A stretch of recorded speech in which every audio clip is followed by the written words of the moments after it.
نحمده ونصلي على رسوله الكريم اما بعد فاعوذ بالله من الشيطان الرجيم بسم الله الرحمن الرحيم رب اشرح لي صدري ويسر لي امري واحلل عقدة من لساني يفقهوا قولي۔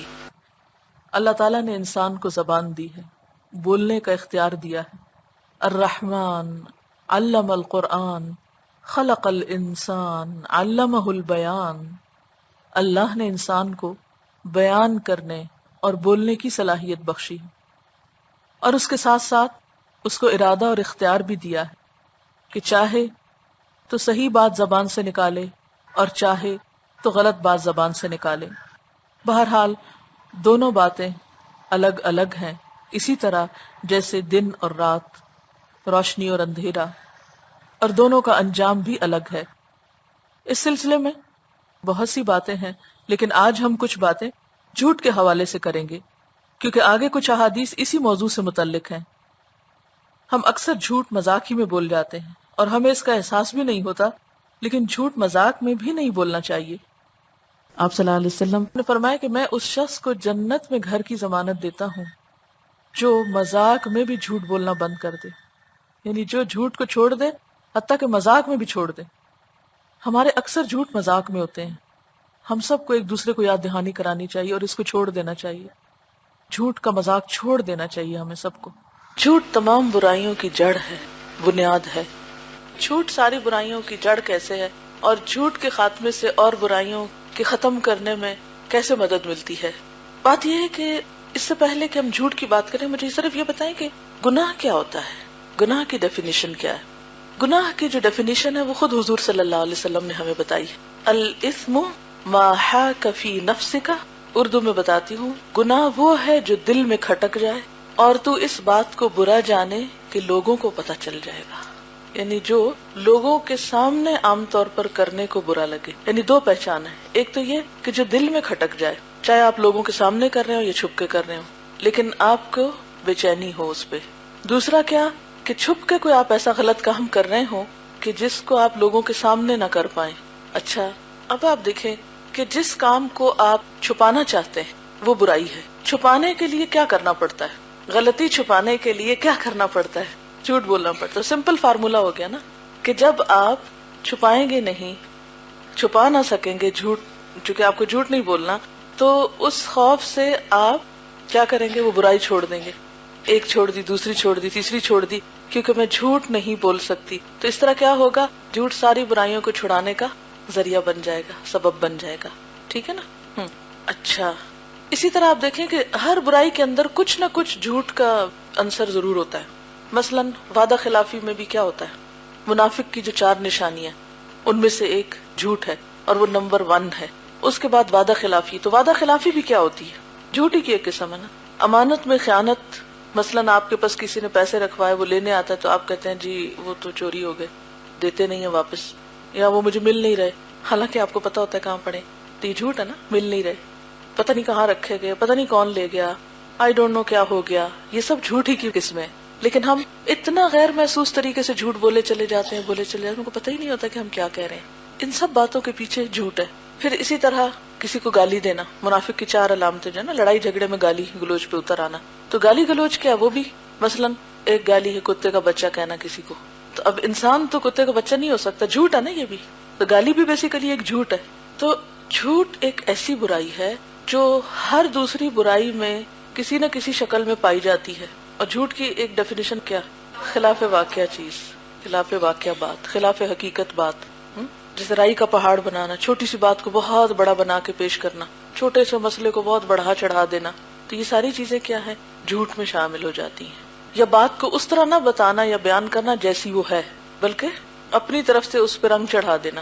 مثلا خوشامد ہے تو اس میں بھی جھوٹ پایا جاتا ہے کہ آپ کے دل میں کسی کی قدر نہیں ہے، آپ منہ پہ اس کی تعریفیں کیے جا رہے ہیں۔ اچھا، کسی کو کہنا بہت ہی عزیز، حالانکہ کوئی عزیز نہیں۔ اچھا، دھوکے میں بھی کیا پایا جاتا ہے؟ کسی کو دھوکہ دینا، چیٹ کرنا، جھوٹ۔ غرض کے کوئی بھی برائی اگر آپ لیں تو اس کو انالائز کریں تو اس میں سے کچھ نہ کچھ جھوٹ نکل آئے گا۔ اور صحابہ کرام کے اندر جس چیز کا خاتمہ ہو گیا تھا ایمان کی وجہ سے، وہ جھوٹ تھا۔ جب بھی وہ ایک ایسی قوم بنی تھی جو ناقابل تسخیر تھی، جھوٹ اور ایمان کٹھے نہیں رہ سکتے۔ جھوٹ ایمان کو برباد کرنے والی چیز ہے. اگر جھوٹ نکل جائے گا نا زندگی سے تو بلیو می آپ کے دل میں ایسا اطمینان اور سکون آ جائے گا, آپ اتنے ریلیکس ہو جائیں گے, اوریجن پہ آ جائیں گے, سچائی پہ آ جائیں گے, حقیقت پہ آ جائیں گے. پھر آپ کو کسی کا خوف نہیں ہوگا. پھر یہی وہ کیفیت ہے جس کے بارے میں آتا ہے الا ان اولیاء اللہ لا خوف علیہم ولا هم یحزنون. اللہ کے دوستوں کو نہ کوئی خوف ہے نہ غم ہے. اس کی ابتدا بھی جھوٹ کے خاتمے سے ہوگی. ٹھیک ہے, تو اپنے آپ کو ٹیسٹ کس طرح کریں گے؟ ایک دن میں مثلاً کون سی بات میں نے خلاف واقعہ کی ہے, کون سی بات خلاف حقیقت کی ہے. اور پھر ایک اور پہچان اس کی, جھوٹ کو دو تین طرح پہچان سکتے ہیں. دل اور زبان کا ڈفرنس, دل میں کچھ منہ پہ کچھ ہے, تو یہ بھی خلاف واقعی چیز نا, خلاف حقیقت یا خلاف واقعہ. اندر باہر کا فرق, جو کہتے ہیں نا بغل میں چھری منہ میں رام رام, تو یہ بھی جھوٹی کی قسم ہے ایک طرح سے. ٹھیک ہے, قرآن پاک میں اللہ تعالیٰ فرماتے ہیں یا ایھا الذین آمنوا اتقوا اللہ وقولوا قولا سدیدا. اے لوگو جو ایمان لائے اللہ سے ڈرو اور سیدھی بات کیا کرو, بل پھیر ڈال کے ہیر پھیر. مثلاً بعض اوقات ہم چاہتے ہیں کہ کوئی ہمیں ہمارے مسئلے کا حل بتائے اور ہم اس کو صحیح مسئلہ ہی نہیں بتاتے. مثلاً آپ بیمار ہیں اور ڈاکٹر کے پاس جاتے ہیں اور وہ آپ کو پوچھتا ہے کہ آپ کو کیا ہے, تو آپ کیا کرتے ہیں؟ مثلاً آپ کے پیٹ میں درد ہے تو آپ اس کو پیٹ درد بتانے کی بجائے کوئی ادھر ادھر کی باتیں بتاتے ہیں. تھوڑا سا درد ہے اور آپ کہتے ہیں نہیں جی بہت درد ہے. نتیجہ کیا نکلے گا؟ ڈاکٹر کیا دوائی دے گا آپ کو؟ زیادہ اسٹرانگ ڈوز دے دے گا, مثلاً زیادہ دفعہ لینے کو کہے گا, اور اس سے آپ کا اندر ڈیمیج ہو جائے گا, ہلاکت ہو سکتی ہے, ریئیکشن ہو سکتا ہے. تو سبب کون ہے؟ سبب جھوٹ ہے. تو جھوٹ سے بچنا ہمارے دنیا دین ایمان ہر ایک چیز کے لیے بہت ضروری ہے. اس لیے اگر آپ یہ چاہتے ہیں نا کہ آپ سچے پکے مومن بنے, تو اس کے لیے بہت ضروری ہے کہ خلاف حقیقت خلاف واقعہ باتوں کو. اچھا, دکھاوے میں کیا چیز ہوتی ہے؟ آپ ہوتے کچھ ہے, دکھا کچھ اور رہے ہوتے ہیں. اچھا, شرک میں کیا چیز ہے؟ یعنی اللہ کے ساتھ کسی اور کو معبود سمجھ لینا دراصل کیا ہے؟ ایک جھوٹی بات ہے. تو آپ عملی زندگی سے مثالیں ڈھونڈیں کہ جھوٹ کس طرح ہر برائی کی جڑ ہے اور کس طرح تمام برائیوں کا خاتمہ ہو سکتا ہے اگر جھوٹ کا خاتمہ ہو جائے. مثلا آپ کسی کا مذاق اڑاتے ہیں تو اس میں بھی سنجیدگی سے تو مذاق نہیں اڑا سکتے, آپ کو کچھ جھوٹ ملانا ہی پڑے گا تب آپ کسی کو وہ کر سکتے ہیں. یہ کہنا کافی نہیں ہوتا کہ آج ہم وعدہ کرتے ہیں کہ آئندہ سے جھوٹ نہیں بولیں گے. یہ زندگی میں پتہ نہیں کتنا جھوٹا وعدہ کر چکے ہیں ہم سب. یہ بھی ایک جھوٹ, میری برائیوں کا بیج ہے نا, جس سے ایسے کانٹے اگیں گے کہ ساری زندگی کاٹتے رہیں گے تو نہیں کٹیں گے, پیچھا نہیں چھوڑیں گے. تکلف بھی جھوٹ اور بھوک کو اکٹھا نہیں کرنا چاہیے. کسی کو پوچھے کہ آپ کھانا کھائیں گے, کہیں گے نہیں کھانا نہیں, حالانکہ بھوک لگی ہوتی ہے. بھی کھائیں گے, اگر ہے تو لے آئیں, ورنہ تکلیف نہیں کریں آپ, بس سیدھی سی بات ہے. اچھا, ایک ہوتا ہے قصدن جھوٹ بولنا, اور ایک ہوتا ہے عادتن بولنا, اور ایک ہوتا ہے بے دھیانی میں ہی بول جانا, لیکن ضمیر ایک دفعہ ٹھوکا ضرور لگاتا ہے کہ بات صحیح نہیں ہوئی. چلو قصدن تو الحمدللہ جب یہ سنا اور سمجھا تو سمجھ آ گئی اور نہیں بولنا, لیکن جو عادت پڑی ہوئی ہے اس کا کیا بنے گا؟ اس کے لیے سزا تجویز کرنی پڑے گی اپنے آپ کے لیے. مثلاً عادتن میں کوئی اگر اچانک بولا گیا تو 2 نفل رکھیں اپنے لیے. مثلاً کوئی پسندیدہ چیز صدقہ کرنے کا کر لیں, کوئی بھی اور یعنی کوئی بھی چیز اپنے لیے سزا تجویز کر سکتے ہیں. مثلاً یہ بھی ہو سکتی پسندیدہ کھانا پکا ہے اور اس دن آپ اپنے آپ کو پھر نہیں کھانے دیں. اور ایک اور بھی طریقہ ہو سکتا ہے کہ آگ جلائیں اور صرف 10 سیکنڈ کے لیے اس میں ہاتھ رکھیں, صرف 10 سیکنڈ.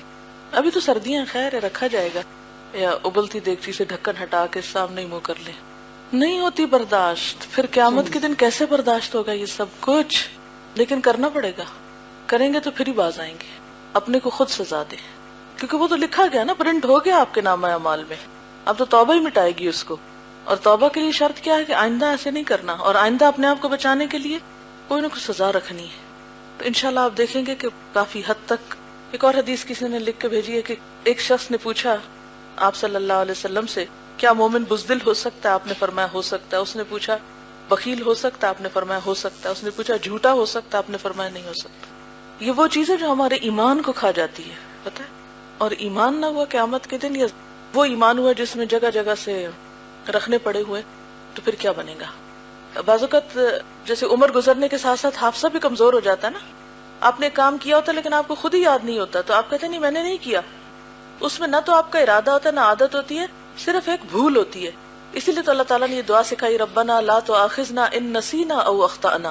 تو نسیان بھی انسان کے ایمان کی پھر ایک آفت بن جاتی ہے نا. تو ایسی صورت میں جو ہی یاد آئے فوراً اعتراف کر لے, اور اعتراف میں کوئی حرج نہیں, اس لیے کہ میرا خیال ہے کہ سچائی کا بڑا وزن ہوتا ہے, اور اگر انسان اعتراف کر لے تو ایک تو ضمیر سے بوجھ ہٹ جاتا ہے, دوسرا یہ کہ اس میں بھی سچائی ہے, اس سچائی سے بھی آپ کی قدر ہو سکتی ہے وقتی طور پہ اگر بےزتی بھی ہو گئی تو, خصوصاً ایسا معاملہ جس میں کسی دوسرے کو مس لیڈ کیا گیا ہو, اس میں اعتراف کرنے میں دیر نہیں کرنی چاہیے. یا کسی نے یاد دلایا, مثلاً آپ نے کوئی کام کیا اور آپ کو یاد نہیں تھا, کسی نے آپ کو یاد دلا دیا اور آپ کو پتا ہے کہ ہاں واقعی یہ ہوا تھا, یاد آ گئے تو پھر کہ اوہ اچھا ٹھیک ہے, ہاں واقعی میں نے کیا تھا, مجھے یاد نہیں رہا. اور اس کہنے میں بھی پھر سچائی ہونی چاہیے کہ واقعی یاد نہیں رہا تھا, یہ نہیں کہ اس میں 2 جھوٹ اور ملا کے پھر اپنی صفائی شروع کر دی, پہلے سے بھی زیادہ مکھی پہ مکھی مر جائے گی. ان سب باتوں کا علاج بیسیکلی یہ کہ بولا ہی کم جائے, بہت فالتو لغویاتی گفتگو نہ کی جائے. زیادہ لوز ٹاک ہوتی ہے انفارمل مجلسوں میں. مصلحت کے تحت جھوٹ تو نہیں جائز, لیکن توریہ جائز ہے. توریہ کا مطلب ہوتا ہے کچھ چیز چھپا دینا نا, یعنی پوری نہ بات بتانا کسی کو, صرف اتنی بتانا جتنی سے فساد نہ ہو. مثلاً کوئی شخص آپ سے پوچھتا ہے, یا اس کو سوالیہ انداز میں یا کسی اور طرح ٹال جانا, یعنی ٹال جائے انسان. صرف ایک جگہ پر انسان کو تھوڑا اجازت ہے, اور وہ کیا ہے, جیسے 2 لوگوں میں صلح کرانی ہے نا, صلح کرانی ہو تو دونوں طرف شکایتیں ہوتی ہیں, تو اس صورت میں دوسرے کو کہا جا سکتا نہیں, دوسرے کو تمہارے سے جو تم سمجھتے ہو ایسی بڑی بات نہیں ہے, کچھ نہیں ہوتا, وہ تمہارے لیے اچھے جذبات بھی رکھتا ہے اور کوئی اس کی اچھی بات سوچ لے. لیکن اس کے علاوہ ہر چھوٹی بڑی بات کو مصلحت بنا کے, یعنی مصلحت کے لیے جو انسان کچھ چیزیں اس کو کرنی ہے اس کی بھی لمٹس ہے, پھر وہ بھی ایک اوپن چوائس نہیں ہے. پھر تو جھوٹ اور سچ سب ایک ہو جائے, نہ سچ سچ رہے نہ جھوٹ جھوٹ رہے, تو سب ایک ہی حال چال ہو جائے. تو ایسی صورت میں جیسے صلح کرانے کے وقت میں, کیونکہ مسلمانوں کا آپس میں لڑائی جھگڑا اور فساد جو ہے یہ تو دین کی صفائی کر دینے والا ہے, دین کو مونڈ دینے والا ہے, دین کو چاٹ دینے والا ہے, بالکل تباہی کر دینے والی ہے نا مسلمانوں کی آپس میں لڑائی فساد جھگڑا جو ہے. اس لیے وہ نہیں اسلام نے برداشت کیا کسی وجہ سے. اس میں اگر تھوڑا بہت کچھ چھپانا پڑ جائے, یہ دوسرے کے بارے میں تسلی کرانے کے لیے ذرا سی بات کو آگے پیچھے کرنا پڑے, تو اس حد تک جائز ہے. یہ نہیں کہ ہر کوئی کام آپ نے کیا اور پھر کوئی پوچھے تو آپ فوراً نہیں میں نے کیا ہی نہیں, اس طرح نہیں. خاموش ہو جائے انسان. مثلاً آپ نے غلطی کی ہے, کوئی آپ کو ڈانٹ رہا ہے, آپ چپ ہو جائیں, یہ نہ کہیں کہ نہیں کی, ٹھیک ہے نا. آپ صلی اللہ علیہ وسلم ایک دفعہ لوگوں سے گفتگو فرما رہے تھے کہ تمہیں جھوٹی گواہی کی بات ہوئی, آپ نے اس سے منع کیا لوگوں کو, اور پھر یہ جو آتی ہے نا قرآن پاک میں وَاجْتَنِبُوا قَوْلَ الزُّورِ, جھوٹی بات سے اجتناب کرو, تو آپ نے اس سے اتنا منع کیا, اتنا کیا کہ تکیہ لگا کے بیٹھے ہوئے تھے, آپ گفتگو کر رہے تھے, سیدھے بیٹھ گئے, اور آپ نے اتنی دیر تک یہ بات کی کہ صحابہ کرام کہتے ہیں کہ ہم یہ چاہنے لگے کہ کاش آپ صلی اللہ علیہ وسلم اب خاموش ہو جائیں, اس سے زیادہ ہمیں نہ کہیں. اتنی دیر تک آپ نے, یا اتنی زیادہ دفعہ آپ نے اس کی ممانعت کی, جھوٹی گواہی کی, برائی کی. مجھے ایک دن بہت سخت افسوس ہوا, اتنا شدید کہ میں کسی عام بندے سے سنتی تو مجھے اتنا افسوس نہ ہوتا. ہماری پرانی اسٹوڈنٹ تھی, تو مجھ سے ملنے کے لیے, ہم ظاہر ہے بچیوں کی شادیاں ہو جاتی ہیں, بچے تنگ کرتے ہیں, بعضوں کے ساتھ ہوتے ہیں, ان کے بات کرنا چاہتی ہیں نہیں کر پاتی, تو وہ آئیں اور بچے کو دودھ پلانا چاہ رہی تھی یا چھڑانا چاہ رہی تھی, کچھ ایسا ہی مسئلہ تھا. اب جیسے یہ میں نے بات کی نا, پلانا چاہ رہی تھی یا چھڑانا, یہ میں نے کیوں کہا کیونکہ مجھے سچویشن یاد نہیں, لیکن اتنا یاد ہے کہ وہ گود میں لے کے اسے کچھ کر رہی تھی, اس وقت میں نے توجہ نہیں کی. اب اگر میں کہوں, صرف یہ کہوں کہ وہ دودھ پلانا چاہ رہی تھی, تو یہ جھوٹ ہو جائے گا نا. اگر مجھے یاد نہیں تو پھر اس وقت کیا کہہ دینا چاہیے, ایسا تھا یا ایسا تھا, کچھ ایسا ہی معاملہ تھا, تاکہ جھوٹی بات نہ ہو. تو انہوں نے کیا کہا, کوکو آ گئی. ایک تو یہ جھوٹ کافی عام ہے بچوں کو, کوکو, خدا جانے کوکو ہے کون, جس کا اپنا بھی کوئی وجود نہیں ہے, یا کسی چیز کا نام انہوں نے کوکو رکھا ہوا ہے. یہ میں نے کافی چھوٹے ہونے سے یہ بات سنی ہوئی ہے. کسی کو بلی سے ڈراتے ہیں, کسی, حالانکہ کوئی بلی کا کوئی وجود نہیں ہوتا وہاں پر, کوئی ایسی چیز. مجھے بہت سخت تکلیف ہوئی. میں نے کہا کوئی اور ان پڑھ لڑکی کرتی یہ تو میں سوچتی کہ اس کو علم نہیں, لیکن قرآن پڑھ کے اگر ہم اپنے بچوں کی تربیت یہ کر رہے ہیں کہ جاہل ماؤں کی طرح ایسی چیزوں سے ڈرا رہے ہیں, تو ہم کیا کر رہے ہیں. تو ماں سب سے پہلا رول ماڈل ہے بچے کے اندر سچائی ڈالنے والا. نہیں مانے تو نہ مانے, لیکن سچی بات کریں. اور اس میں آپ کو پتہ ہے اتنا فائدہ ہے سچی بات کرنے کا کہ بچے کو پتا ہے ماں نے ہاں کہہ دی ہے یا کوئی بات کی ہے تو وہ سچ کہتی ہے, پھر وہ زیادہ ضد نہیں کرے گا آپ سے, اس کو پتا ہے کہ آپ نے اسے جو بتایا ہے. جھوٹا وعدہ نہ کریں بچوں سے. بہت سی مائیں کہتی ہیں اچھا یہ کر دیں گے وہ کر دیں گے، اور جب وقت آتا ہے تو کچھ کر کے نہیں دیتے، تو بچوں کا اعتماد ہی نہیں رہتا. آپ تو بس کہتے ہی رہتے ہیں، کرتے نہیں ہیں. تو آپ صاف کہتے نہیں، یہ میرا خیال ہے نہیں ہو سکے گا، I don't think so it's possible. وعدہ نہیں کرتے، ہو گیا تو ٹھیک ہے. بعض اوقات شوہر اپنی بیویوں کا پاس جاننے کے لیے ان کو کوریدتے ہیں اس صورت میں کیا کیا جائے، کیونکہ بعض اوقات یہ گھر کو خراب کرنے کی وجہ بھی بن جاتے ہیں. دیکھیے کہ بہت ساری ایسی چیزیں جو ہوتی ہیں نا، اس میں انسان کو، جیسے پہلے میں نے کہا نا کہ جھوٹ تو نہیں بولنا، ٹالنے کا طریقہ جانے. اور ایک ہوتا ہے آرام دہ طریقہ ٹالنے کا، جھوٹ بول کے ٹالنا. اور ایک ہو سکتا ہے کہ کوئی بھی اس وقت کی سچویشن سے آپ بات کو ادھر ادھر کر دیں، کہ کسی اور موضوع پہ بات شروع کر دیں، یا ایسے معاملات جس سے آپ کو پتا ہو کہ ایک فساد شروع ہو جائے گا. تو فساد سے بچنے کے لیے سچویشن کو پیدا ہونے سے بچائیں. اچھا بعض اوقات وہ کیوں پوچھیں گے، ہو سکتا ہے آپ ان کا پوچھیں تو اسی لیے وہ آپ سے پوچھیں. تو ایسی چیزوں سے پرہیز کرنا چاہیے. ایک تو ہمیں سمجھ نہیں آتی کہ اللہ نے جن چیزوں پہ پردہ ڈالا ہے، ہم ان پردوں کو پھاڑ کر نکالنا کیا چاہتے ہیں. یہ بھی ایک بیسک ٹریننگ میں خرابی ہے نا. جو ہو چکا سو ہو چکا. ایسے میں جھوٹ بول کے اگر ایک چیز کو آپ چھپاتے ہیں تو نقصان کیا ہوگا اگر کل کو جھوٹ کھل گیا، جس کے بہت چانسز ہے کہ جھوٹ کھل جائے، پھر تو اس سے بھی بڑا فساد ہو سکتا ہے، اس سے بھی بڑی خرابی ہو سکتی ہے، کیونکہ اعتماد ہی نہیں رہے گا. تو جب دو لوگوں کے درمیان جو اکٹھے رہنے والے ہیں اعتماد ہی نہ رہے، اور دوسرے شخص کو یہ ہو کہ یہ شخص جھوٹا ہے، تو پھر تو آپ سمجھے کہ مزریبل ہو جائے گی لائف. سچا انسان وقتی طور پر تو چھوٹی چھوٹی مار کھا سکتا ہے، لیکن بڑی مار سے بچ جاتا ہے. دنیا کی بھی بڑی مار سے بچ جاتا ہے اور قیامت کے دن کی بھی. لیکن جھوٹا انسان ہو سکتا ہے وقتی سچویشن کو تو آسانی سے گزار لے، لیکن آئندہ کے لیے آسانی نہیں ہو سکتی. حضرت علی رضی اللہ تعالیٰ عنہ کا قول ہے، جب انسان زیادہ بولتا ہے تو غلطیاں زیادہ کرتا ہے، جب غلطیاں زیادہ ہوتی ہیں تو شرم ختم ہو جاتی، جب حیا ختم ہوتی ہے تو تقوی ختم ہوتا ہے، جب تقوی ختم ہوتا ہے تو انسان آگ کے گڑھے میں جا گرتا ہے. بالکل صحیح بات ہے. جھوٹ سے بچنے کی یہ دعا بھی ہے نا، اللہم طہر قلبی من النفاق وعملی من الریا ولسانی من الکذب وعینی من الخیانہ. تو اس دعا کو بھی آپ نمازوں کے بعد پڑھنا شروع کریں، وہ انشاءاللہ سب قرآنی اور مسنون دعاؤں میں آ جائے گا. کیا کسی کی جان بچانے کے لیے جھوٹ بولا جائے تو کیا وہ بھی غلط ہے؟ ایسے موقع پر پہلی کوشش تو یہی ہونی چاہیے کہ سچویشن کو ٹالا جائے کسی طرح. لیکن ایک شخص بے گناہ کی جان بچانا تو وہ اور بات ہے، لیکن ایک مجرم کی جان بچانا جھوٹ بول کے، یہ جائز نہیں. ٹھیک ہے نا. مثلا کسی نے قتل کیا ہے اور آپ اب ترس کر رہے ہیں قاتل پہ اور کہیں کہ نہیں یہ تو اس نے تو کوئی قتل نہیں کیا، تو یہ جھوٹی گواہی ہو جائے گی، یہ جائز نہیں. دیکھیں لوگ قتل کیوں کر رہے ہیں زیادہ، اس لیے کہ انہیں پتا ہے کہ ہمیں ایسے لائرز مل جائیں گے جو ہمارے جرم کو چھپا جائیں گے. کیونکہ اس میں کیا ہوتا ہے بیسیکلی، ایک مظلوم کو اس کے حق سے محروم کرتے ہیں. اگر قاتل کا قتل ثابت ہوگا تو اس کے پھر مقتول کے وارثوں کو دیت بھی ملے گی، باقی بینیفٹس بھی ملیں گے، اور یہ جو قاتل ہے یہ آئندہ بھی قتل سے بچے گا. ورنہ ایک دفعہ انسانی خون کا چسکا پڑ جائے تو آئندہ اوروں کی زندگیاں بھی حرام ہو جاتی ہیں. ٹھیک ہے نا. کسی نے لکھا کہ اگر بے دھیانی میں جھوٹ بول دیں اور پھر اعتراف کر لیں تو کیا اس پہ بھی گناہ ہے، یعنی وہ گناہ لکھا جائے گا. اعتراف کرنے کے بعد توبہ کریں گے تو گناہ مٹے گا، لیکن جو گناہ ہو گیا ہے وہ تو ہے نا، وہ تو لکھا گیا ہے. جب تک معافی نہیں مانگیں گے وہ تو نہیں ہے. یعنی محض کسی انسان کے سامنے اعتراف کرنے سے گناہ نہیں معاف ہو سکتا، بلکہ کیا ہوتا ہے اللہ تعالیٰ سے بھی معافی مانگنا ضروری ہے. بعض ڈاکٹرز کسی مریض کو اس کی بیماری کے بارے میں اگر خطرناک ہو تو اسے نہ بتائے تو کیا یہ بھی جھوٹ ہوگا؟ یہ بھی جھوٹ ہوگا اور بڑا سخت جھوٹ ہوگا. مثلا بعض لوگوں کو میں نے دیکھا ہے کہ اگر کسی کو کینسر کی بیماری ہے اور آخری سٹیجز پہ تو کہتے نہیں اس کو نہیں بتانا. کتنا بڑا ظلم کر رہے ہیں آپ اس پر. کیوں نہیں بتانا؟ آپ بتائیں اس کو تاکہ وہ توبہ استغفار شروع کرے. ہم کیا چاہیں گے کہ دنیا سے جانے سے پہلے ہمیں مہلت نہ ملے، اس وقت اس کا رجوع اللہ کی طرف اور بڑھ جائے گا، اور ہم جھوٹ بول کے اپنا ایمان خراب کرتے ہیں اور اس کی بھی آخرت برباد کرتے ہیں. وہ شخص بے فکر ہوتا ہے کہ ٹھیک ہے جب مریں گے مریں گے، اور وہ چند دنوں میں بھی وہ ذکر اور فکر نہیں کر سکتا جو اسے کرنا چاہیے. ٹھیک ہے بتانے کا انداز جو ہے وہ ایسا نہ ہو تم تو فلاں تاریخ کو مرنے والے ہو، پھر خود ایک جھوٹ ہوگا. اس لیے کہ زندگی موت اللہ کے ہاتھ میں ہے.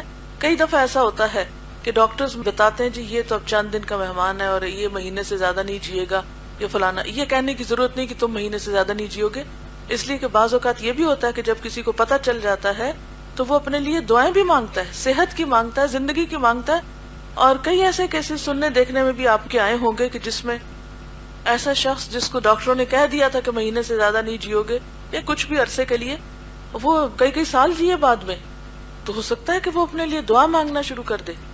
تو آپ بہت احسن الفاظ میں لکھ کر یا کچھ کہ اللہ کے فیصلوں پر ہم سب کو صبر کرنا چاہیے، بیماری اور موت، زندگی سب اللہ کے ہاتھ میں ہے، اور اس کی رضا پہ راضی ہونے میں ہی اللہ کی رضا حاصل کرنا ہے. اور یہ ہے کہ بیماری ڈاکٹرز نے کافی شدید نوعیت کی بتائی ہے، دعاؤں کی ضرورت ہے.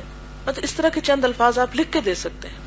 بتانے کے انداز سے بہت فرق پڑتا ہے، لیکن جھوٹ نہ بولے اور مریض سے مت چھپائیں. اچھا، ایک بات مجھے سمجھ میں نہیں آتی، ہماری اپروچ کیوں اتنی ان ریئلسٹک ہے؟ کیا ہم حقائق کو فیس نہیں کرنا چاہتے؟ کوئی فوت ہو جائے تو دوسرے کو بتاتے نہیں ہیں، آخر نہیں پتا چلے گا. کئی دفعہ ایسا ہوتا ہے نا کہ نہیں فلانے کو نہ بتانا، وہ فوت تو ہو گیا ہے اس کا وہ فلاں، لیکن اس کو بتانا نہیں، بس جب یہاں آ جائے گا پھر بتائیں گے. کیوں آپ دوسرے کو محروم کرتے ہیں؟ آسان طریقے سے اللہ کی رضا پہ راضی ہونا بھی سکھائیں لوگوں کو، لائف کے فیکٹس فیس کرنا سکھائیں. بچوں کی شروع سے کوشش کریں کہ ٹریننگ اس طریقے کی ہو کہ وہ فیکٹس کو قبول کرنا سیکھیں. بعض اوقات ہم چھوٹی چھوٹی باتیں بچوں سے چھپانے لگتے ہیں، نہیں یہ نہیں ان کو بتانا، ان کو پریشانی ہوگی، وہ نہیں بتانا. اب پچھلے دنوں میں جب پچھلی وزٹ پہ آئی تھی تو میرا چھوٹا بیٹا میرے ساتھ تھا. مشکل یہ ہے کہ وہ ہر وقت ہاسٹل میں آگے پیچھے، یہاں بھی کبھی ریسپشن پہ، ہر طرف لڑکیاں خواتین ہوتی. بعض اوقات خواتین کھلے عام کھڑے ہو کے ایسی گفتگو کر رہی ہوتی کہ جس میں کچھ ایسی باتیں ہوتی ہیں جو بچوں کو نہیں بتانے والی ہوتی ہیں، کچھ قبض از وقت ہوتی ہیں. تو اس نے ایسے ہی کچھ باتیں سن لی کہیں، تو مجھ سے آ کے پوچھا. بہت آکورڈ سچویشن تھی کہ میں اس کو جھوٹ بولتی، لیکن یہ بھی نہیں تھا کہ میں اس کو ہر چیز بہت کھلے کھلے بتاؤں. تو بہت سمپلی میں نے اس کو مختصر الفاظ میں اس کے لیول پر اصل معاملہ اس کے سامنے رکھ دیا، اور دیٹس اٹ. اس کا بھی تجسس ختم ہو گیا اور معاملہ ختم ہو گیا. مائیں ہمارے ہاں دیکھا گیا ہے کہ ایک بچہ اگر ہے تو دوسرے کی پیدائش پہ بہت جھوٹ بولا جاتا ہے. وہ بچہ پری رکھ گئی، آ کے ٹوکری میں دے گئی، آسمان سے فرشتے دے گئے، ادھر سے دے گئے، ادھر سے. کیوں آپ فیکٹس چھپاتے ہیں بچوں سے؟ اگر ہم کھانا کھاتے ہیں اور ایک نارمل روٹین میں کھانا ہمارے جسم میں جاتا بھی ہے اور باہر بھی آتا ہے ویسٹ کی شکل میں، تو بچے کو اس فیکٹ کا پتہ ہے. اس سے ریزمبل کر کے آپ صرف اتنا بتا سکتے ہیں کہ اللہ تعالیٰ اس طرح پورا پروسیجر اے ٹو زی بتانے کی ضرورت نہیں. لیکن میں نے جب میری تیسری بیٹی پیدا ہوئی تو باہر تھی میں، تو وہاں پر ہاسپٹلز میں مدرس کو بلاتے رہتے ہیں، ٹریننگ دیتے ہیں اور پھر مختلف سچویشنز کو ڈیل کرنا سکھاتے ہیں، کتابیں دیتے ہیں. تو ایک کتاب میں نے دیکھی، اس میں انہوں نے تصویر دیا ہوا تھا کہ ایک چھوٹا بچہ جو ہے وہ ماں کے پیٹ کے ساتھ کان لگا کے سن رہا ہے، دوسرا بچہ جو پیٹ کے اندر اس کی دل کی دھڑکن یا وٹ ایور موومنٹ یا کچھ. تو اس میں انہوں نے یہ ایڈوائز کی ہوئی تھی کہ پہلے بچے کو شروع سے ہی تیار رکھیں کہ ایک اور بیبی آنے والا ہے تاکہ وہ اسے ایکسپٹ کر سکے. ہمارے ہاں کیا ہوتا ہے، جب آسمان سے اترا ہوا بچہ اس کو دیتے ہیں تو وہ بھی دھکے دیتا ہے کہ لے جاؤ اس کو، کیونکہ وہ مینٹلی تیار ہی نہیں اسے ایکسپٹ کرنے کو. تو اگر ہم مینٹلی اسے تیار کریں گے پہلے سے سمپل باتیں کر کے، وہ بڑے بڑے فیکٹ بتانے کی اور بے حیائی کی باتیں کرنے کی ہرگز ضرورت نہیں ہے. لیکن ایک سمپل الفاظ میں اللہ تعالیٰ کا ایک فیصلہ یا اللہ تعالیٰ کس طرح یہ سب کچھ کرتا ہے، اللہ تعالیٰ کی حکمت اور قدرت کی چیزیں. اب مثلا میں اپنے بچے کو صرف کہانیاں نہیں سناتی جن بھوتوں کی ادھر ادھر کی، اس کے تو بالکل ہی ڈکشنری میں نہیں ہے یہ باتیں، بلکہ یہ جو ان کو اسکول میں ریڈنگ کے لیے مٹیریل ملتا ہے اس کے معاملے میں بھی میں کوشش کرتی ہوں کہ ساتھ ساتھ بتاؤں یہ صرف لکھنے کی حد تک، اس کی حقیقت کچھ نہیں، تاکہ ایک فینٹیسی ورلڈ میں نہ ہو بچے. ٹھیک ہے، امیجنیشن کو کام کرنا چاہیے لیکن جھوٹ بنیاد بنا کے نہیں. اب اس میں یہ ہے کہ مثلا سائنس کی کتابیں سامنے رکھ کے ڈائجسٹو سسٹم یہ ہے، کھانا اس طرح ہم کھاتے ہیں، یہ پائپ لائن اس طرح ہے، یہ فلاں چیز ایسے ہے، یہاں ڈائجسٹ ہوتا ہے، یہاں سے یہ ہوتا ہے. پوری تصویروں کے ساتھ میں نے بہت ساری چیزیں بچوں کے لیول کی اس کو بتائی ہیں، اور ہر چیز میں یہ کانسیپٹ دیا کہ یہ اللہ تعالیٰ نے کتنا اچھا بنایا. ہر دوسری بات میں کہ یہ کوئی انسان نہیں بنا سکتا، یہ صرف اللہ تعالیٰ بنا سکتے ہیں، یہ اس کی قدرت ہے، تاکہ بچپن سے ہی اس کے دل میں اللہ تعالیٰ کی ایسی بڑائی ہو اور بندوں کا مقام سامنے آ جائے کہ بندے کوئی وہ چیز نہیں ہے کہ جو ہم اتنا متاثر ہوتے ہیں. اب ہمارا حال کیا ہے، اللہ تعالیٰ کا تو تصور ہی نہیں دیتے، اپنے آس پاس تو کوئی مثال نہیں ہوتی. تو جنہوں نے کتابیں چھاپی ہیں اور جنہوں نے یہ لکھا ہے ان کے غلام بناتے رہتے ہیں ہم اپنی نئی نسلوں کو. وہ انہی سے محبت کرتے ہیں، انہی کو آئیڈیالائز کرتے ہیں اور انہی کے ساتھ دنیا آخرت میں رہنا چاہتے ہیں. تو ایک مسلمان کی سوچ جو ہوتی ہے وہ ایک انڈیپینڈنٹ سوچ ہوتی ہے، اپنی سوچ ہوتی ہے، اور وہ اپنی سوچ جو ہے وہ اللہ کی کتاب اور اللہ کی محبت اور اطاعت کے تابع ہوتی ہے۔ ایک اور بات یہ ہے کہ ایسی چیزیں ہیں کچھ کہ جس میں ہم، جیسے یہ حدیث ہے کہ جو خاموش رہا وہ فلاح پا گیا، من صمت نجا، دو لفظ ہیں، من صمت نجا، جو خاموش رہا نجات پا گیا۔ جو بات آپ بتانا نہیں چاہتے اس پہ خاموشی اختیار کر لیں، تھوڑی ڈانٹ ہی پڑ جائے گی، ناراضگی دیکھنی پڑے گی، یا کہہ دیں میں نہیں بتا سکتی، مت پوچھو مجھ سے، اسی میں خیر ہے۔ دیکھیں کہ ہم صرف اس وقت کیوں معاملہ شروع کرتے ہیں جب بات اپنی آخری دموں پہ پہنچ جاتی ہے۔ ہمیں ان سب چیزوں کا علاج پہلے سے شروع کرنا چاہیے، اور وہ کیا ہے کہ ہم سب اپنے آپ کو بھی اور اپنے اہل و عیال اور اپنے گھر والوں اور خاندان والوں کو دین کی ایسی تبلیغ کریں، دین کی ایسی تعلیم ان میں عام کریں کہ اللہ کے فیصلوں کو قبول کرنا ان کے لیے آسان ہو جائے۔ اب آپ دیکھیں کہ نبی صلی اللہ علیہ وسلم نے جو تعزیت کے لیے الفاظ سکھائے ہیں ہمیں، اس میں بنیادی طور پر کیا ہے؟ آپ کو پتہ ہے کہ ایمان کس کس چیز پر ہوتا ہے؟ آمنت باللہ وملائکتہ وکتبہ ورسلہ والیوم الآخر والقدر خیرہ وشرہ من اللہ تعالی والبعث بعد الموت۔ اب یہ والقدر خیرہ وشرہ، اچھی بری تقدیر پر ایمان، اس کا مطلب کیا ہے؟ اللہ کا فیصلہ ہے۔ یہ مشکلات اس وقت پیش آتی ہیں جب ہمارا ایمان کمزور ہوتا ہے، ٹھیک ہے نا؟ تو اس ایمان کی مضبوطی کی کوشش کرنی چاہیے۔ اب مثلا اگر بیمار ہیں لوگ تو ان کے پاس عیادت کا حکم ہے نا کہ بیٹھو۔ اگر آپ عیادت کر رہے ہیں، اور عیادت میں بھی ہم کیا کرتے ہیں، ادھر کی فالتو باتیں، اس کی بیماری کے قصے، اس کے اس کی بجائے اچھی اچھی باتیں ہم اپنے رشتہ داروں سے کریں۔ مثلا میرے والد جب بیمار تھے تو میں ان کے پاس بیٹھتی تھی، تو میں ان کو کہتی تھی اچھا میں آپ کو فلاں صورت سناؤں، آپ فلاں چیز سنیں گے۔ ان صورتوں میں، ان آیتوں میں کوشش کرتی تھی کہ آخرت پر مبنی آیتیں، کیونکہ بہت بزرگ ہو چکے تھے اور پتہ تھا کہ اب یہ دنیا سے جانے والے ہیں، تو میں ایسی آیات کی تلاوت کر کے تھوڑا ان کو سناتی۔ پھر میں ان کو بتاتی میں فلاں چیز آج کل پڑھا رہی ہوں، میں آپ کو کچھ احادیث سناؤں۔ پھر یہ تھا کہ جیسے بخاری کی ویڈیو یہاں بنی ہوئی تھی تو میں وہ لے گئی، میں نے کہا کہ آپ میری غلطیاں نکالیں اس میں سے، آپ مجھے سن کے بتائیں۔ پھر اتنا سن بھی نہیں سکتے تھے، تھک جاتے تھے۔ تو میرے خیال میں اگر ہمیں اپنے ماں باپ سے پیار ہے، اگر ہمیں اپنے عزیزوں، دوستوں، رشتہ داروں سے محبت ہے سچی، تو اس کا تقاضا یہ ہے کہ ہم ان کی آخرت کی فکر کریں، ان کے ایمان کی فکر کریں۔ اور اس ایمان کی فکر میں کیا ہے کہ تقدیر پر ایمان لانے کا مطلب بھی بتائیں ان کو، کہ کسی موقع پر کوئی چیز ہماری مرضی اور پسند کے خلاف اگر ہو جاتی ہے، اس فیصلے کو ایکسپٹ کرنا یہ بھی اللہ کو راضی کرتا ہے، ٹھیک ہے نا؟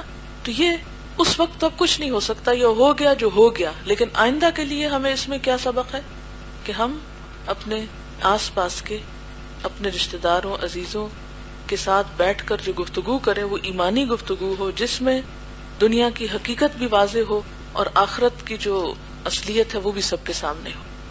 تو انشاءاللہ تعالیٰ آپ دیکھیں گے کہ صورتحال بدلے گی، پھر ایسے جھوٹ بولنے کی ضرورت پیش نہیں آئے گی۔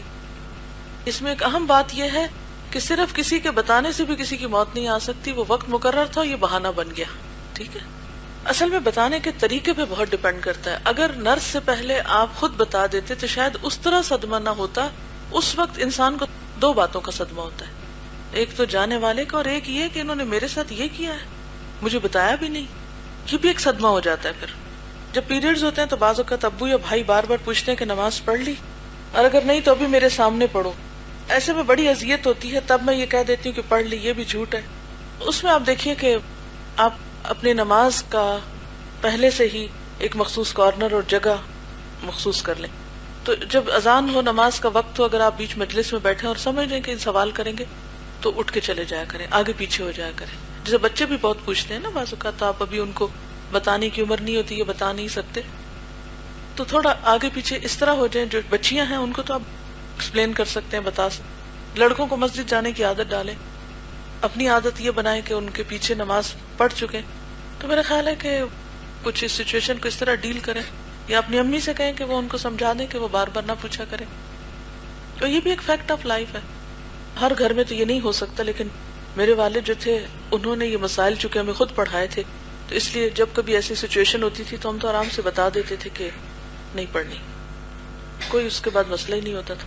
لیکن ہر گھر میں آپ لوگ شاید نہ بتا سکے کیونکہ وہ دین پڑھے ہوئے نہیں، نہ آپ ان کو اس طرح پوری طرح ایکسپلین کر سکتے ہیں، تو اپنی والدہ کو کہہ دیں، وہ ان کو سمجھا دیں گی. لیکن جھوٹ بولنا، بار بار کہنا ہاں پڑھ لی، یہ اللہ نے ہمیں امت وسط بنایا جس کا کام لوگوں کو نیکی کا حکم دینا اور برائی سے منع کرنا ہے، لیکن اگر جھوٹ بولیں گے تو پھر کون ہماری بات پہ یقین کرے گا؟ آج باہر کے ممالک میں ہمیں جھوٹا کیوں کہا جاتا ہے؟ اسی وجہ سے ہمارے جھوٹ کا سب سے زیادہ نقصان ہمارے دین کو ہوتا ہے. ایک قصہ ہے کہ کوئی بزرگ جنگل میں تھے، ایک شخص دوڑتا ہوا آیا، اس کے پیچھے دشمن لگے ہوئے تھے، وہ پتوں کے ڈھیر میں چھپ گیا. دشمنوں نے آ کر بزرگ سے پوچھا کدھر ہے، تو انہوں نے کہا ان پتوں کے ڈھیر میں ہے. وہ مذاق سمجھ کر آگے چل دی اور اس طرح سچ کی برکت سے اس کی جان بچ گئی. اگر کوئی ایسی بات کہی جائے جو کہ جھوٹ ہو اور پھر آپ اس بات کو حقیقت میں کر دیتے ہیں، حالانکہ جھوٹ بولتے وقت ہمارا اس کام کو کہ بات کو کرنے کا ارادہ نہ تھا، تو یہ جھوٹ کیسا ہے؟ ظاہر ہے اگر آپ اس وقت نہیں تھا اور بعد میں کر دیں توبہ کے طور پر تو اس کی تلافی ہو جائے گی. یہ حقیقت ہے کہ حقیقت کو قبول کرنے میں جو لطف ہے اور جو ایمان اور اطمینان ہے، کہتے ہیں نا کہ سچ جو ہے وہ طمانینت کا سبب بنتا ہے. کسی نے لکھا کہ میری ایک جاننے والی ہے، میری بہت خواہش تھی کہ وہ الہدا کا کورس کر لیں، مگر وہ بار بار مجھ سے پوچھتی تھی کہ کیا مشکل تو نہیں. اب اگر میں کہتی کہ مشکل ہے تو پھر وہ نہ کرتی، اگر میں کہتی تو نہیں تو یہ بھی جھوٹ ہے. کیا کیا جائے؟ آپ بتائیں گے کیا کہا جائے؟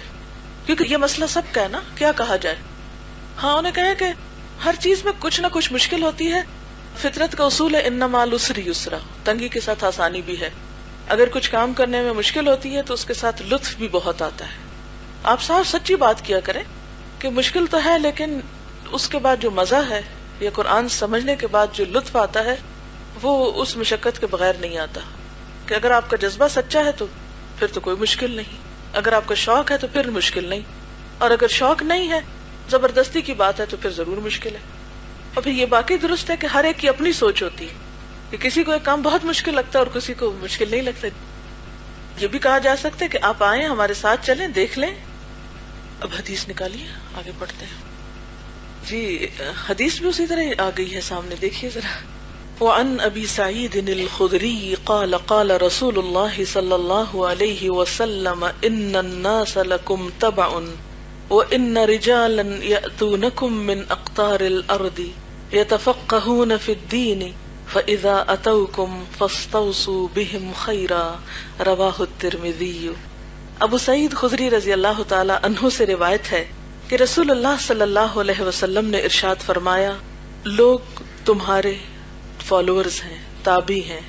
ان الناس لکم تبع، لوگ تم کو فالو کرتے ہیں. اگرچہ آپ صلی اللہ علیہ وسلم نے یہ بات اپنے صحابہ سے فرمائی تھی. کیوں فرمائی تھی؟ کیونکہ وہ کیا کہتے تھے، یہ لوگ کون ہیں؟ ذرا سے اس کو تھوڑا امیجن کریں. آپ صلی اللہ علیہ وسلم لوگوں کو سکھا رہے ہیں. آپ کے دور میں بھی بہت سے لوگ وفد بنا کے آپ کے پاس آتے تھے سیکھنے کے لیے، ٹھیک ہے نا؟ اچھا جب آپ دنیا سے جانے والے تھے تو آپ نے اپنے صحابہ کرام کو نصیحتیں کی کچھ کہ دیکھو میرے بعد بھی لوگ تمہارے پاس آئیں گے. ضروری نہیں کہ مدینہ میں، جہاں جہاں صحابہ کرام ہوں گے وہاں لوگ تمہارے پاس آئیں گے. کیوں آئیں گے؟ اس شوق میں کہ یہ حضور صلی اللہ علیہ وسلم سے سیکھے ہوئے لوگ ہیں. کیونکہ پروفٹ صلی اللہ علیہ وسلم سے سب کو محبت ہے، اس کے بعد سب سے زیادہ محبت کس سے ہوتی ہے؟ آپ کے صحابہ سے. تو فرمایا کہ لوگ تمہارے پاس آئیں گے، لوگ تمہیں فالو کریں گے، لوگ تمہاری پیروی کریں گے، لوگ تمہیں آئیڈیالائز کریں گے. کیوں؟ یہ حضور کے ساتھی ہیں. تو ان الناس لکم تبع، لوگ تمہارے فالوورز ہیں یا ہوں گے. وَإِنَّ رِجَالًا يَأْتُونَكُم مِّنْ أَقْطَارِ الْأَرْضِ، اور بہت سے لوگ دین سمجھنے اطراف عالم سے تمہارے پاس آئیں گے، دنیا کے کونوں کونوں سے تمہارے پاس آئیں گے. کیوں آئیں گے؟ یتفقہون فی الدین، دین میں سمجھ بوجھ حاصل کرنے کے لیے. فاذا اتوکم، پھر جب وہ آئیں تمہارے پاس تو کیا کرنا؟ فاستوصوا بہم خیرا، ان کے ساتھ بھلائی کا معاملہ کرنا، ان کے ساتھ خیر خواہی کا معاملہ کرنا، بھلائی کا معاملہ کرنا. ایک ہوتا ہے نا جیسے ہمارے گھر میں کوئی مہمان آتا ہے تو ہم کیا کرتے ہیں؟ اس کی عزت کرتے ہیں نا. حکم ہے نا ہمیں کہ من کان یؤمن باللہ والیوم الآخر فلیکرم ضیفہ، جو اللہ اور یوم آخرت پر ایمان رکھتا اسے چاہیے کہ اپنے مہمان کی عزت کرے. ٹھیک ہے. اچھا اب آپ دیکھیں کہ مہمان کی عزت کو ہم نے کیا بنا لیا ہے، بس خوب کھلاؤ اس کو، اور اس میں بھی مقصود کیا ہوتا ہے، اپنی نمائش کہ ہم اتنا کھلا سکتے ہیں.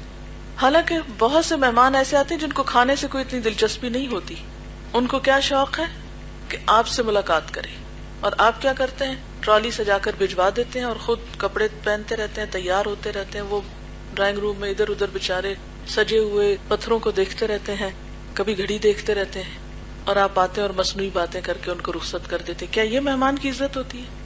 اچھا وہ تو ہے ہمارے پرسنل گھر، لیکن جیسے تعلیمی ادارے ہیں تو گھر تو یہ بھی ہمارا ہے، لیکن اس طرح کا گھر نہیں ہوتا نا جس طرح ہمارا پرسنل گھر ہوتا ہے.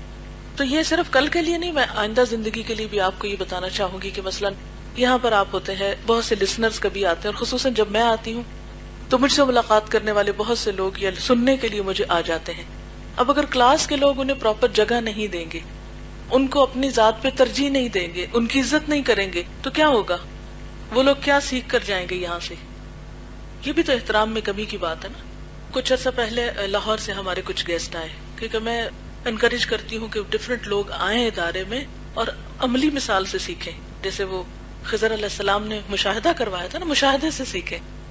تو لوگ دور سے سنتے ہیں الہدا کے بارے میں، لوگ یہاں آ کر رہیں بیچ میں اور سیکھیں کہ یہاں کیا ہوتا ہے، کیسے ہوتا ہے کوئی کام. جو کلاس میں بیٹھ کے ایک لیکچر سنتا ہے اس کا سننا کچھ اور جو ریڈیو پہ سنتا ہے وہ سننا کچھ اور ہے. تو بہت فرق ہے ان دو چیزوں میں. اب ریڈیو پہ تو ایک آواز سنائی جا رہی، یہاں پر صرف ایک آواز نہیں سنائی جا رہی، آپ سب کو بھی دیکھا جا رہا ہے، پورا ماحول آبزرو کیا جا رہا ہے. تو کچھ عرصہ پہلے لوگ آئے تو اس کے بعد مجھے لاہور جانے کے اتفاق ہوا تو بہت خوش تھے. کہتے ہیں کہ ایک بات ہمیں بہت اچھی لگی آپ کے ادارے میں جا کے کہ ہر طرف سے سلام ہی سلام ہو رہا تھا. اچھا جنت کی کیا خوبی ہے پتہ ہے آپ کو؟ ہر طرف سے سلام ہی سلام ہوگا. تو دنیا بھی جنت بننے لگتی ہے جب کیا ہوتا ہے، سلام ہوتا ہے ہر طرف سے. تو کہتے تھے ہم جدھر جاتے تھے چھوٹی چھوٹی بچیاں وہیں سے ہمیں سلام کرتی تھی، وہیں سلام کرتی تھی. اچھا سلام کرنے میں پھر یہ نہیں کہ بہت آپ کھڑے ہی ہو جائیں اور رستہ روک لیں اور آپ پیچھے والے لوگ تنگ ہو رہے ہیں اور آپ سلام کیجئے، السلام علیکم کا مسکرائے اور آگے بڑھے، اپنے کام کو نہیں چھوڑا. ٹھیک ہے نا، کیونکہ سست اور باتونی لوگ بھی اچھی مثال نہیں بنتے. تو دونوں انتہاؤں کے درمیان بیچ میں کام سے کام گزرتے ہوئے سلام اور بس آگے چل پڑے. تو اسی طرح مجلس کے آداب میں یہ بھی ہے کہ جیسے کوئی زیادہ لوگ آ جائیں تو پہلے لوگوں کو تنگ دل نہیں ہونا چاہیے، بیٹھ کے تھوڑا سا ہل جل کے جگہ دے دینی چاہیے. بعض اوقات یہ بھی ہوتا ہے کہ اپنی جگہ چھوڑنی بھی پڑ جاتی ہے، کوئی کمی بیشی ہو جاتی ہے. جیسے مہمان آئے تو انسان خود اپنا بیڈ چھوڑ کے تو ان کو سلا دیتا ہے اور خود کسی اور جگہ پہ میٹرس ڈال کے سو جاتا ہے. ایسا بھی ہو جاتا ہے، گھروں میں کرتے ہیں نا ویسے. تو بالکل اسی طرح ادارے کے جو مہمان وزٹرز آتے ہیں ان سب کی عزت کرنا بھی ہم سب پر فرض ہے، اور ان کا خیال رکھنا اور ان کو دلوں میں جگہ دینا اور ان کو ویسے جگہ دینا، اس سب میں بھی ہمارے لیے اجر ہے. تو یہاں پر آپ صلی اللہ علیہ وسلم نے کیا فرمایا کہ دنیا بھر سے لوگ آئیں گے تمہارے پاس دین سیکھنے کے لیے، تمہیں فالو کریں گے، تمہیں آئیڈیلائز کریں گے، تو تم کیا کرنا، ان کے ساتھ خیر خواہی کا معاملہ کرنا.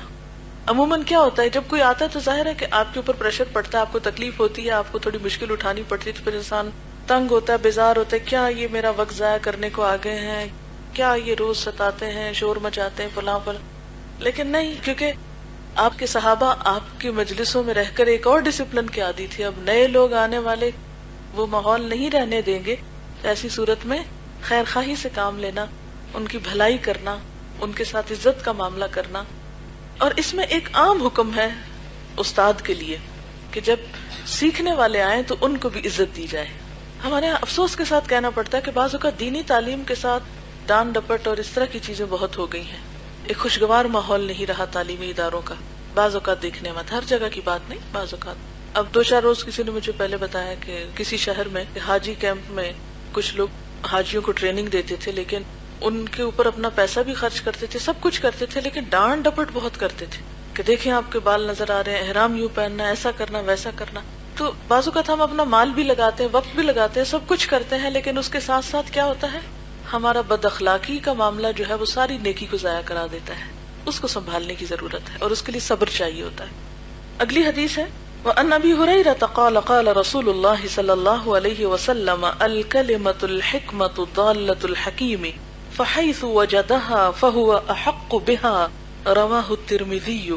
حضرت ابو ہریرہ رضی اللہ تعالی عنہ سے روایت ہے کہ رسول اللہ صلی اللہ علیہ وسلم نے فرمایا، فائدہ دینے والی بات دانشمند آدمی کا مطلوب ہے، الکلمۃ الحکمت، حکمت والی بات، دالۃ الحکیم، سمجھدار آدمی کی کھوئی ہوئی چیز ہے، فحیث وجدہا، جہاں بھی اس کو پائے، فہو احق بہا، وہ اس کا زیادہ حقدار ہے، یعنی اس کو لے لے، اس سے فائدہ اٹھائے۔ اچھی بات کوئی بھی کرے، کہیں سے بھی ہو، اس کے بارے میں تعصب نہیں برتنا چاہیے، یہ ہے اس کا مفہوم۔ اچھا، ہمارے ہاں تعصب کیا ہوتا ہے؟ کیسے تعصب برتے؟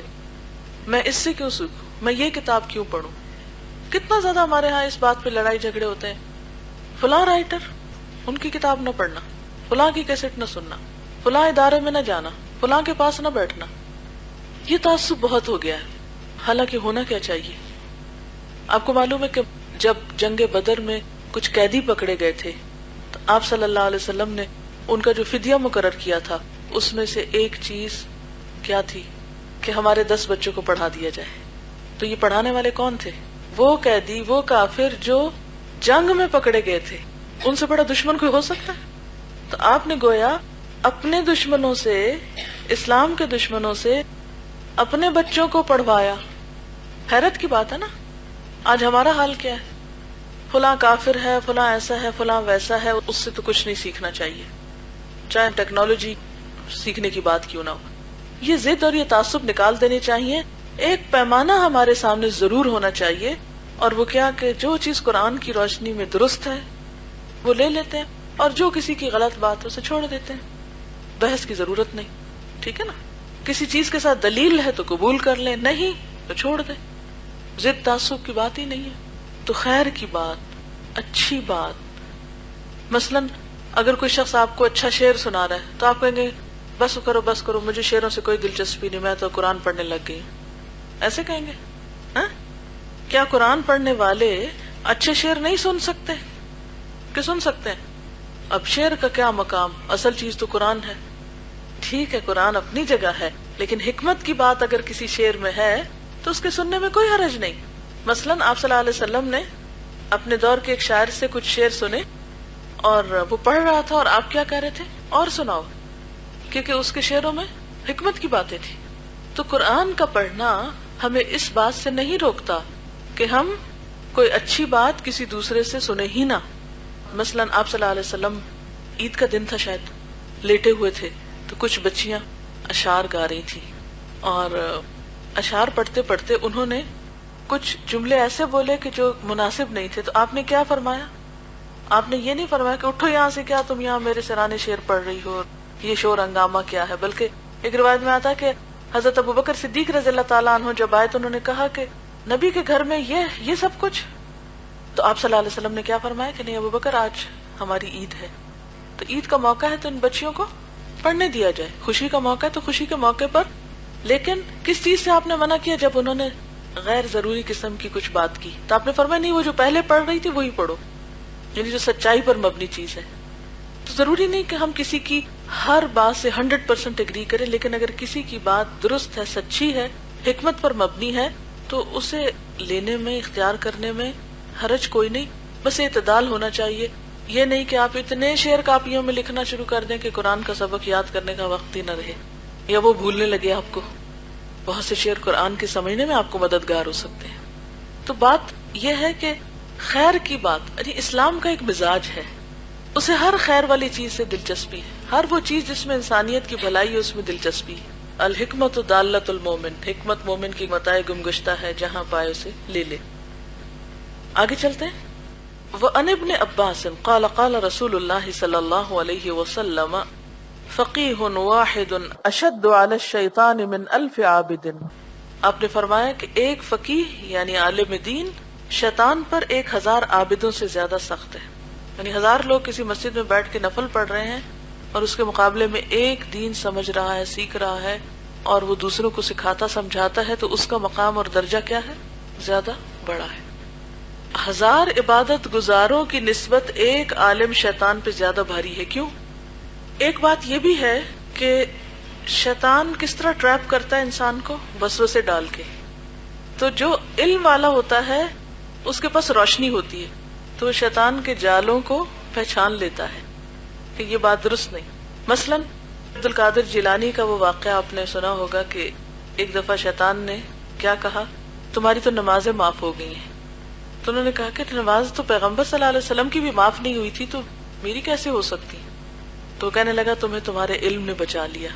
اس پر انہیں پھر خیال آیا کہ بچاتا تو اللہ ہے، علم نہیں بچاتا، لیکن علم سبب بن جاتا ہے. ٹھیک ہے نا؟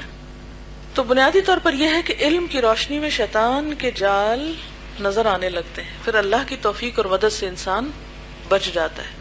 جبکہ عبادت کی کثرت میں شیطان کیا کرتا ہے، انسان کو بعض اوقات تکبر میں مبتلا کر دیتا ہے، جیسے اس کے اپنے ساتھ ہوا. وہ بھی تو عبادت کے تکبر میں تھا نا کہ میں بہت نیک ہوں.